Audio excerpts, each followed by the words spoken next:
Henry, Pires, Wiltord, Vieira, on les surnommait les Frenchies et ils étaient les héros d'une aventure si incroyable qu'elle fait encore écho aujourd'hui. Bienvenue sur l'amour du maillot, et après avoir parlé des invincibles de l'équipe de France, on va parler d'une autre équipe d'invincibles, Arsenal 2004. Générique.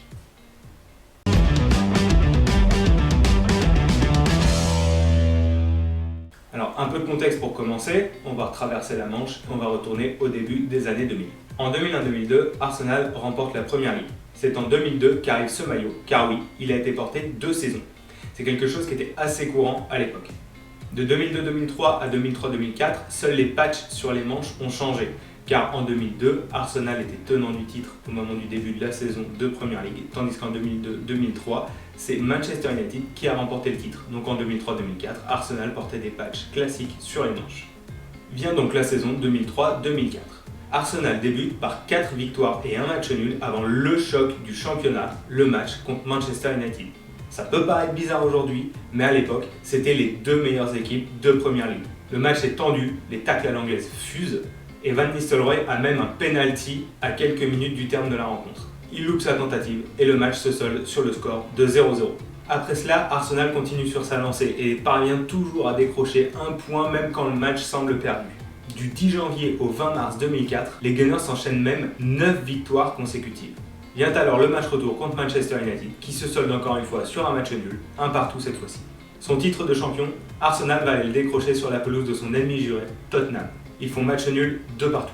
Mais un exploit encore plus monumental reste à aller chercher, terminer la Première Ligue sans perdre un seul match. Il reste alors 4 rencontres et Arsenal fait 2 matchs nuls contre Birmingham et Portsmouth, puis ils vont battre Fulham et Leicester pour le dernier match. En 38 journées, les Gunners affichent un bilan de 26 victoires pour 12 matchs nuls. Pour vous situer l'exploit, une seule équipe avait réussi à produire une telle performance dans l'histoire de la Première Ligue. C'était en 1888-1889, c'était Preston North End, c'était pour la première saison du championnat d'Angleterre et à l'époque il n'y avait que 12 équipes en compétition. On va parler un peu du maillot maintenant et là autant vous dire que c'est du lourd.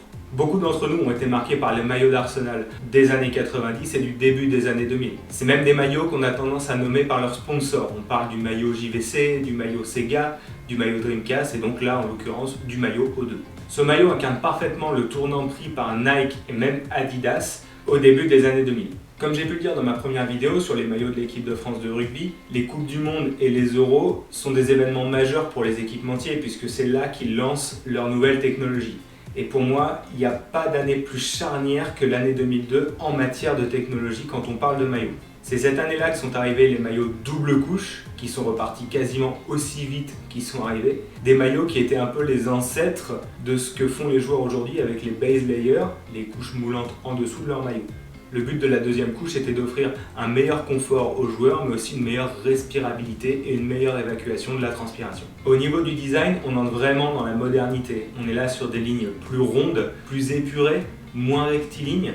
Les aérations sont plus nombreuses, le nombre de panneaux est réduit. Le maillot 2001-2002 d'Arsenal présentait aussi du noir, tandis que là on passe sur du rouge et du blanc uniquement. On note aussi qu'à l'époque les sponsors étaient traditionnellement en feutrine, contrairement au flex, cette espèce de plastique qu'on voit sur tous les maillots aujourd'hui. À l'époque c'était plus une sorte de velours, un feutre épais, et c'est le cas sur ces maillots-là. Le maillot professionnel sur lequel je base cette vidéo a la particularité d'exister en 2 versions. La première, comme je vous le disais, disposait d'une double couche, une deuxième couche à l'intérieur. Ça, c'était principalement pour la saison 2002-2003. La deuxième est apparue en 2003-2004 et était dépourvue d'une couche intérieure.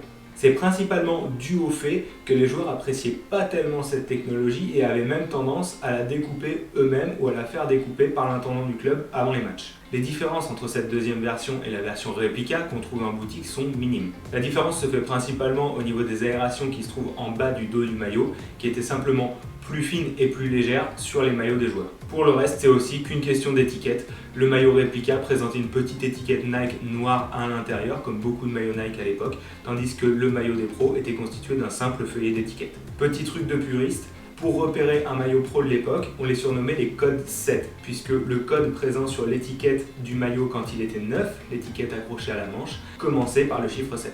Voilà, vous l'avez vu en titre, cette vidéo se fera en 2 parties, donc on se retrouve pour la prochaine partie qui parlera cette fois-ci de ce qui s'est passé après le titre des Invincibles d'Arsenal. On parlera du maillot de la saison suivante et on fera un comparatif en bonne et due forme entre ce maillot-là et un maillot réplica. Je vous dis à très vite et merci d'avoir regardé la vidéo. Ciao!